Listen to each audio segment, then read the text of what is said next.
make pa. Kaso lang nag-trip yung ano natin. Okay, check tayo. Kung 0.3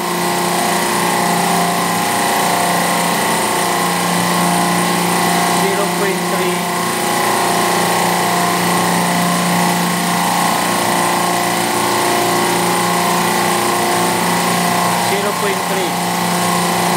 Saka yung sa problema doon yung